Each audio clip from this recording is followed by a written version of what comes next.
All right. The day of salvation I have helped you. Isaiah the 49th chapter. And it begins by saying, Thus saith the Lord, in an acceptable time I have heard you. In the day of salvation I have helped you. I have preserved you and given you as a covenant to the people to restore the earth, to cause them to inherit the desolate heritage. So this looks far, far, far into the future. At the time, of course, that Isaiah is writing this, there are many of them who thought, it'll never happen. We're not going to be carried away. But that's what they thought up in the northern kingdom, the kingdom of Israel, who was carried away into Assyrian captivity. And I believe that when they saw that, when Judah saw what was happening to Israel, and what had been prophesied with regard to that, far as Isaiah was concerned and other prophets, that this helped them to change their attitude and cause them not to go away in captivity at that particular time. It will be a long time, really, before they go into captivity. But ultimately, the same problem of idolatry is going to continue and cause them to be taken away, as the statement is made with regard to their going away into Babylonian captivity.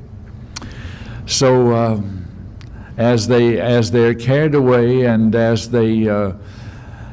this comes in a three different carryings away. They came and they got the very best of the people. I'm talking about the people who were the artisans, the educated people, the best people that they could carry away into Babylonian captivity, which included Daniel, you remember, Shadrach, Meshach, and Abednego, and a great deal of these princes, well-educated people in Israel who would be an asset to the Babylonian service, and they were carried away. And then there's another carrying away, and then finally they come in 586 and destroy the city of Jerusalem. It is a grisly, terrible, bloody thing that they do as they carry them away at that time. In fact, the king was on the throne. The last thing that he was able to see before they punched out his eyes, they killed his son before his eyes, and then they punched out his eyes and carried him away as a trophy to Babylon also. So this was something that would be stamped into the memory of these people. They would remember that they had seen their members of their family killed. They had seen the corpses in the street. They had seen all the blood and all the gore and all the cruelty that was a part of this. And their conclusion at this particular point, and as they continue there in captivity for 50 years at least, and 70 for a number of them, as they continue in captivity, was that God has forgotten us.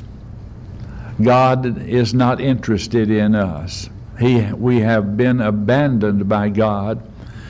And what this is teaching is that that simply is not the case. We get down just a little bit into this, and it says, can a mother forget her child, her nursing child?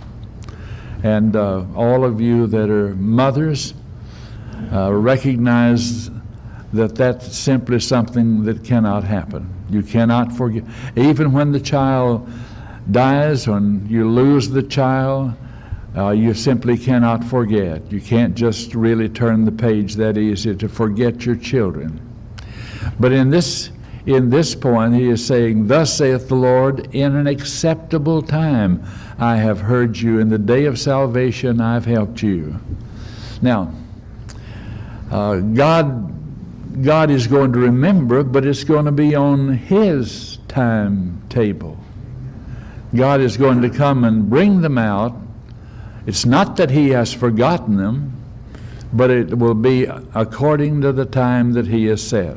Now, we've already talked about the fact that he has prophesied who the king's going to be that will let them come. Cyrus is going to be this Persian king is going to be the one that will let them come out, but Persia hadn't even risen as the kind of empire that can, at this particular time, that could really challenge Babylon. And Babylon feels invincible and simply cannot be conquered. They thought they couldn't be conquered because they had a wall that was so thick and so high and went down so deep. And you remember that they had chariot races on the top of the walls of Babylon. And they had the hanging gardens of Babylon there on those walls. Beautiful, magnificent thing. And the king of Babylon, Nebuchadnezzar, was lifted up in pride and said, "Look what I have done. Look what I have built, this great kingdom and this marvelous city." It was so big and so well supplied. Even there was the water that came through the city down underneath and came back up through the city, and they couldn't be starved out as far as the water was concerned. And they had everything. They just felt nobody could conquer them. You remember what was the interpretation when Daniel, you remember, was brought before Belshazzar there to give the interpretation of a dream that he had.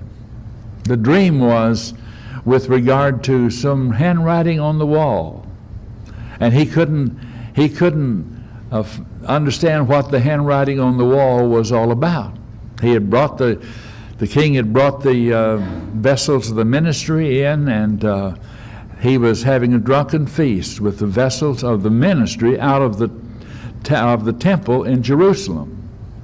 These were dedicated vessels, and it was something that simply was not acceptable with God for them to have treated things like this in this kind of way. So there was the handwriting on the... What did the handwriting on the wall mean?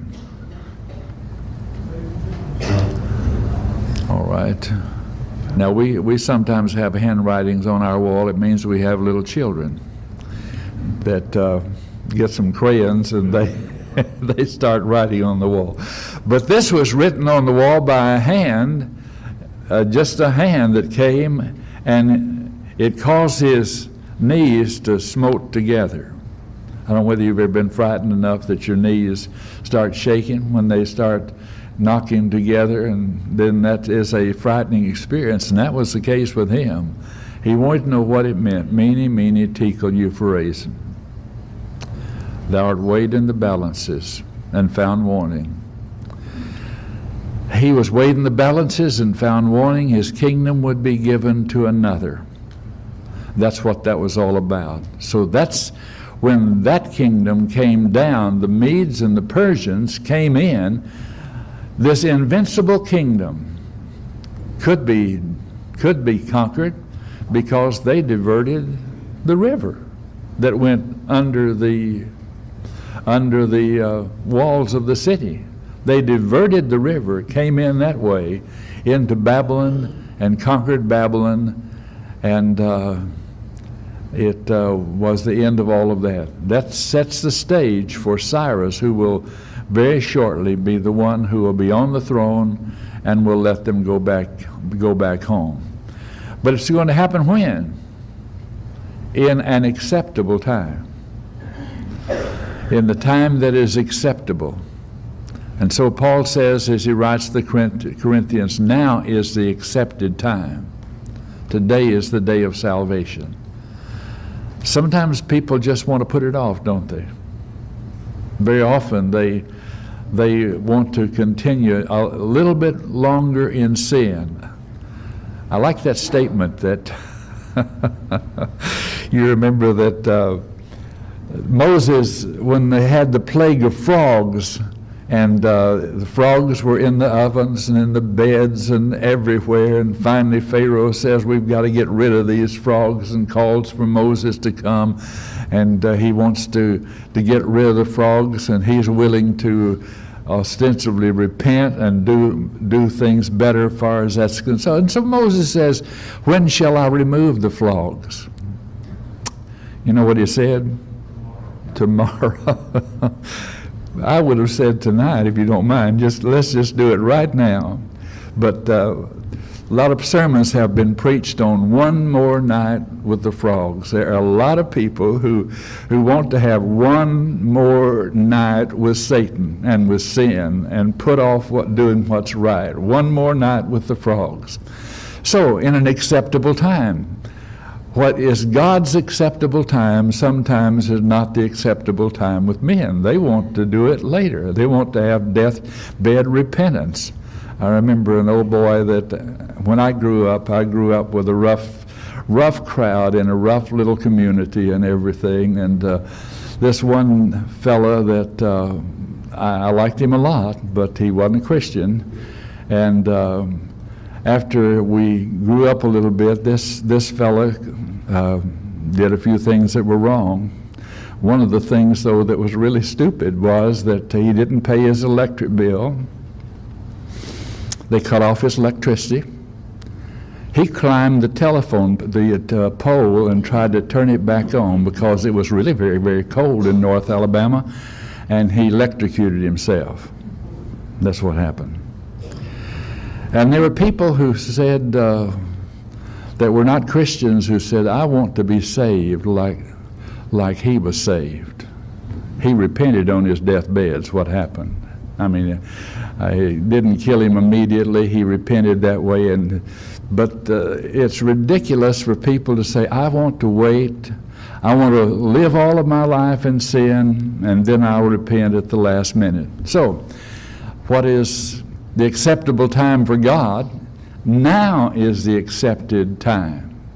In this particular case, though, in the day of salvation, I've helped you, I will preserve you, I will give you as a covenant to the people.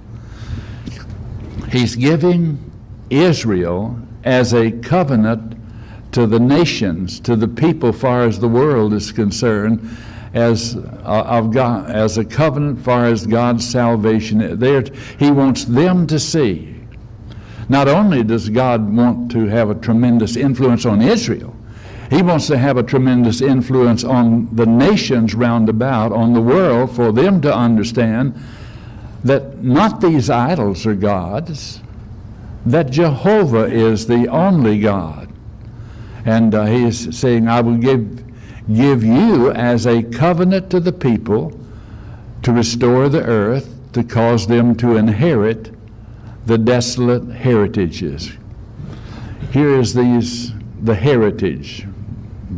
And the heritage of Israel, of course, is this promised land that God had given to them and said it was theirs forever. They lost it for a while, but He's going to bring it back and give it to them again. It is desolate. Every Jew in Babylon, when people would come from that area, they would ask, what is the state far as the city is concerned, and the land and these things? And it grieved them to their heart.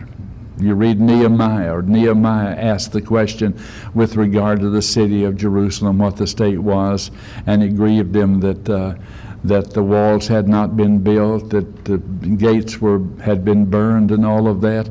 And so as he went before the cupbearer, he had a bad expression. Not a good idea to have a bad expression before this king, because he could have had a death sentence. But the king loved him enough to say, what is your desire? And he told him about Jerusalem. He said, how would you like to go and rebuild the walls of the city? And then so he does that. But here is this great concern that they had at that particular point. But ultimately it was certainly going to happen. So, you say to the prisoners, go forth. To them that are in darkness, show yourselves. They shall feed along the roads and the pastures. They shall be on all desolate high places. So what he's saying is, you're going to go, you're going to be able to eat, you're going to be able to be fed, you're going to be able to have a good journey. The roads and the pastures be on all of the desolate high places. That means it's going to be a better highway, a better way for them to go. The statement in Isaiah 35 says, there shall be a highway. It shall be called the way of holiness. And it's talking about that way back far as to Israel was concerned. It also is symbolic more than that. They shall not hunger nor thirst, neither shall the heat of the sun smite them. For he that hath mercy on them will lead them, even by the springs of water he will guide them. Think back. Think back 50 or 75 years when they came out in chains. And as they marched from Jerusalem area all the way to Babylon, hundreds and hundreds and hundreds of miles, walked that distance. Do you think that they were hungry and thirsty and the heat of the sun bothered them and the way they were treated was something that was nice? They didn't travel first class, second class, third class. They traveled prisoner class. It was not good. But going back is going to be good. So even by the springs of water he will guide them. You have to understand how arid, how desert this trip would have been, but this is the prophecy. All right, let's move on to the next slide, please. And I will make each of the mountains of my mountains a road, and my highways shall be elevated. The highway is the ideal arrangement. Go the highway. Surely these shall come from afar. Look, those from the north and the west and from the land of Sinim, sing, O heavens, be joyful, O earth, and break out in singing, O mountains, for the Lord has comforted his people and will have mercy on his afflicted. Now, not everybody was going to go back. Not everybody would. It's only going to be that righteous remnant that will go back to the land. There were many who were. They had built houses. They had educated their children. They were in business, and they were content staying where they were. There were many who were scattered one place or another. But he says from the north and from the south, and as he says, and from the land of Sinim. We don't really know where that is, but it probably was from some distant point. Sing, O heavens, be joyful, O earth, break out in singing, O mountains, for the Lord hath comforted his people and will have mercy on his afflicted. Do you think they had very joyful singing when they were captured and marched all the way to Babylon? No. No. In fact, we have a picture a little bit of how they felt about all of this. In the Psalms, it says they went down by the riverside when they were in Babylon, hanged their harps on willow trees, and wept for Jerusalem. And when the people of the land, see, they were a singing people. The book of Psalms was their songbook. And when they would march Jerusalem, they would sing those psalms, and many of them were marching songs they used as they would sing their songs from the book of Psalms as they went to Jerusalem. But the people of the land of Babylon would ask them, sing to us one of the songs of Zion. Sing one of your songs. And they said, how can we sing the songs of Zion in a heathen land? They just could not. They could not sing for these people that way. They were so discouraged by it. But now, going back, sing, O heavens, be joyful, O earth, break out in singing, O mountains, for the Lord hath comforted his people, and they will have mercy on it. I'm sure as they marched back on the way back to Jerusalem, they sang. It's a wonderful way to march and to walk in And as you walk, sing together the songs that are memorized, and that's the kind of thing that they were doing. Move on to the next slide. But Zion said, the Lord hath forsaken me, and my Lord hath forgotten me. So he's getting back to this. He wants them not to attribute their salvation to anything except Jehovah God. Not to idols, not to any of that kind of thing. We talked about that last week. God has not forgotten them. So we get to this, and he's going to point out something that they should remember. Can a woman forget her suckling child, that she should not have compassion on the son of her womb? Yea, they may forget, yet I will not forget thee. And what he's saying here is that some women will try to forget. My dad had an expression I didn't understand when I was a little boy. We were growing up on a farm, and one of his expressions was with regard to a young cow that it wasn't a very complimentary one with regard to a heifer. He says she's a low-down heifer. Well, I thought low-down heifer means she's stubborn and stupid and all of that kind of thing. Much of it gets back to the fact that a heifer, a young cow, will not accept her calf first time around. And she is bred too early. The calf comes, and she will not let the calf nurse. The farmer has to get some other cow to arrange to let the calf nurse, and maybe the second time around, when the low-down heifer becomes a mother next time, she is more mature, and it works out much, much better, unless he sells her in between the time. But it makes the person who is raising animals very angry when the mother is not motherly and will not take care of the calf. I remember many times when a calf and a cow would get separated, a cow and her calf would get separated in the middle of the night. They would bellow back and forth, and especially if one had been sold. If the calf was sold, the mother would be so uptight about what has happened to my calf all over the place. And if you're trying to sleep in a house with the windows open in the summertime, you don't get much sleep with a cow like that out there wandering around. So I just use that as an illustration. It's true also with regard to people. Sometimes young women become children when they're still children themselves. And it's not a good situation. But when a mature woman with the kind of natural instincts that she should have certainly cannot forget her child, simply cannot forget.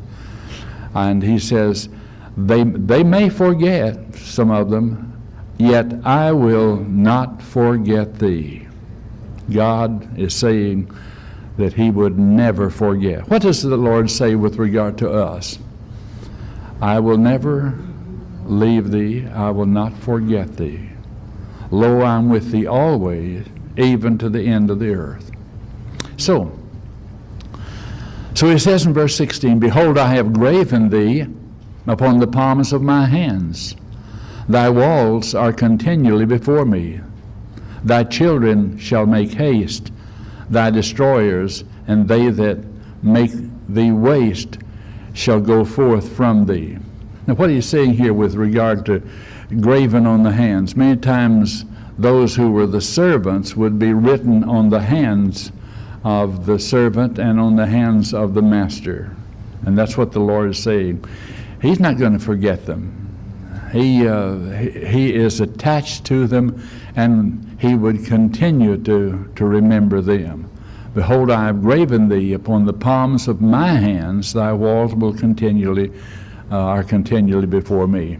All right, let's move on to the next slide now. Lift up your eyes. Look around and see all these gathered together and come to you, as I live, says the Lord, you shall surely clothe yourself with them as an ointment, and bind them on you as a bride does. A wedding is a beautiful occasion. It is a joyful occasion. And he is pointing out here that surely thou shalt surely clothe themselves with all as an ointment.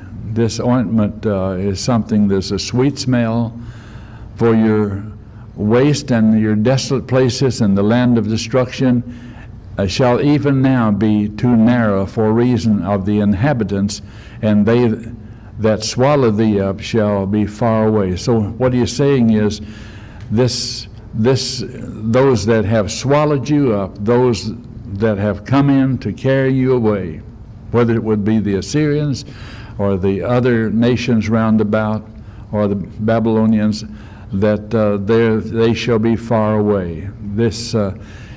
Your waste, your desolate places, they're not going to be a problem from that standpoint. Now let's look to the next slide in this. He says, the children which you shall have after you have lost the other shall say again in your ears, the place is too small for me. Give place to me that I may dwell. So he's saying you're going to have children. They're going to need more space. You have the children that you've lost in the past. Then you shall say in your heart, who hath begotten these for me, seeing I have lost my children, and am desolate, and a captive, and wandered to and fro? Who hath brought up these? There I was left alone, but these, where were they? So they had lost a great deal. Now they suddenly are going to gain a great deal. You see, what happened with Job? He lost all of his children in one day. He had 7 sons and 3 daughters, and one day the whirlwind came and destroyed the house where they were having a party, and they were lost. And then later, we don't know how much later, but after he had gone through a great deal of problem, God gave him a great number of children, together with all of the other blessings that he had had before, multiplied all. In fact, he had twice as many of everything. Not twice as many children, but he had a lot of children. So what this is saying is that God is going to bless them with all of this. So it's interesting to look and to see how quickly. I can't believe I'm going to have my 4th great-grandchild. Evelyn didn't get to see any great-grandchildren. But here in this short period since she passed from me, I'm going to this summer have the 4th great-grandchild. So the tribe continues to increase. Now, I know some of you have a lot more than that, and I'm envious of you, but anyway, they not only are great, they are really great. All grandchildren are grand, but the great ones are really, really, really great. I'm like the fellow who said, if I had known how great they are, I wouldn't even bother to have any children. I would just go directly to grandchildren and great-grandchildren. So, I know there's something wrong with that reasoning, but anyway. So what he's really telling them is that they are going to be blessed. They're going to be blessed indeed. And that's something for us to remember.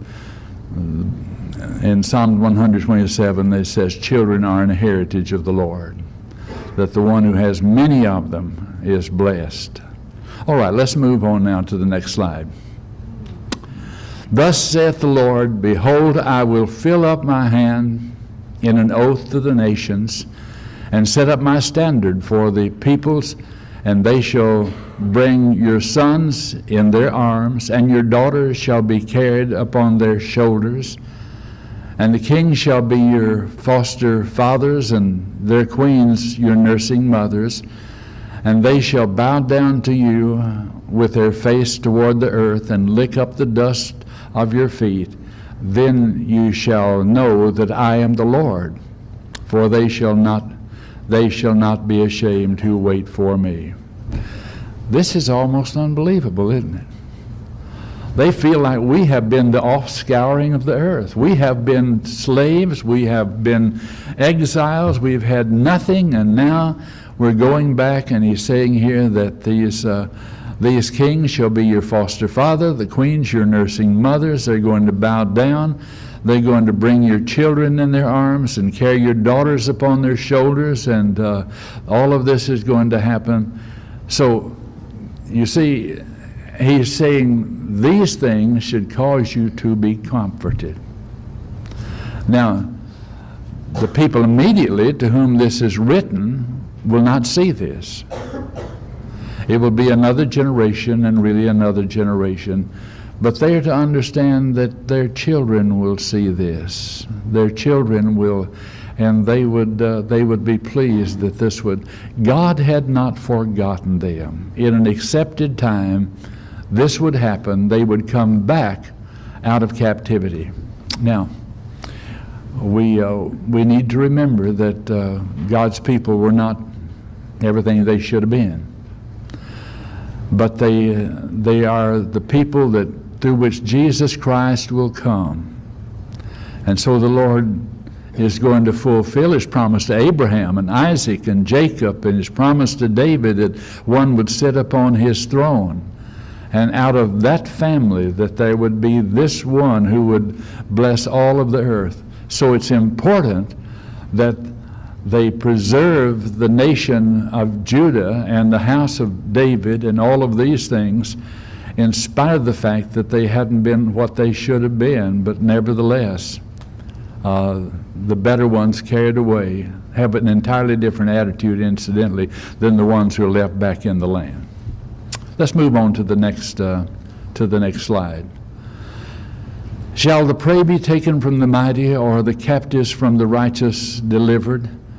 But thus saith the Lord, even the captives of the mighty shall be taken away, and the prey of the terrible shall be delivered. I will contend with him who contends with you. I will save your children. Now, snatching prey out of a lion's mouth is not a very safe thing to do, is it? When there is this mighty thing trying to carry the captives away from a mighty king or army or something, or delivering prey from that which is terrible, he says, I will contend with him who contends with you. I will save your children. I will feed those who oppress you with their own flesh. They shall be drunk with their own blood, as with sweet wine. And all flesh shall know that I am the Lord, your Savior and your Redeemer, the mighty one of Jacob. What a wonderful statement, isn't it? So here are these heathen nations round about. God is in control. God is going to, as he says in this particular case, those who would oppress you, he says, I'll feed them with their own flesh and make them drunk with their blood. It's interesting to look at all the people who oppressed Israel, all the people nations that oppressed the people of God in the Old Testament. Every one of them were judged by God, and they came to destruction. And it's not an accident that that's the case.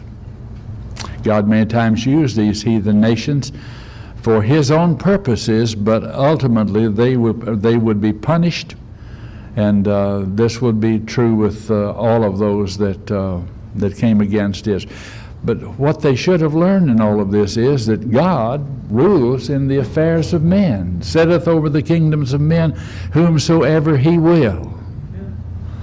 Now that's sometimes hard to understand when you look at the kings that Israel had. There's not a single king that Israel had I'm talking about the northern kingdom. There's not a single king that they had that was a good king. From the very outset, you find the king setting up a false religion, setting up an altar in Dan and one in Bethel, getting a individual to serve as priest over that, and sacrifice at that altar, and saying to them, it's too far for you to go to Jerusalem. You shouldn't go to Jerusalem to worship God. Go to Dan or to Bethel because it's just too far. A religion of convenience. And that sounds a lot like the way people approach religion today. They, whatever is convenient, whatever you like, what is you have, take the in this case, take the altar of your choice.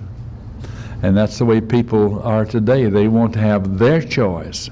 But Jeroboam was the one who did. And over again, God refers to Jeroboam as the man who made all Israel to sin. It's bad enough to sin yourself. But when you make other people sin, God simply never forgave him. And over again, he uses that expression, Jeroboam, the son of Nebat, who made all Israel to sin. So God still rules in the affairs of men and sets over the kingdoms of men whomsoever he will. Pray that God gives us good rulers. We desperately need them. America doesn't deserve much better than what we get, but that's sad to say, because America is going down the drain morally, spiritually, and seemingly in every way. But we need to pray. It's easy for us to criticize, isn't it? But what we really need to do is pray for them. And I know we say, well, we have a tendency to, because in America it's all right to criticize the umpire. People will say the ball game, kill the umpire. But we don't want to kill the president. Are you aware how many Secret Service men the president has at this time? It'll shock you. It did me. When I was sitting at Moffitt Cancer Center last time I was over there, a man who has been in the service for about 40 years and has connections with them, and I saw his credentials and all of these things and how he had served one president after another, very, very close to him from that standpoint. And they had moved him from the Army the Air Force over to the Navy Department and assigned him in this particular case. And he told me this, that all of the presidents, all the way back, far as he can, and he goes way back to Eisenhower, had seven Secret Service men protecting them. The president today has 27 protecting him. And you would not believe the firepower of the vehicles that they use to transport the president. We need to pray for the president. And when someone as good as Ronald Reagan was shot, a person doesn't have to be rotten to be shot. There are those who would be glad to shoot the president, good, bad, or indifferent. But what we really need to do is to pray for them. Amen. And pray for our country. Well, our time has gotten away for this period of time, and we will stop as we prepare for the others to come back in and get ready for the service that follows. What is that? Wow. Got something?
I should have known. I should have.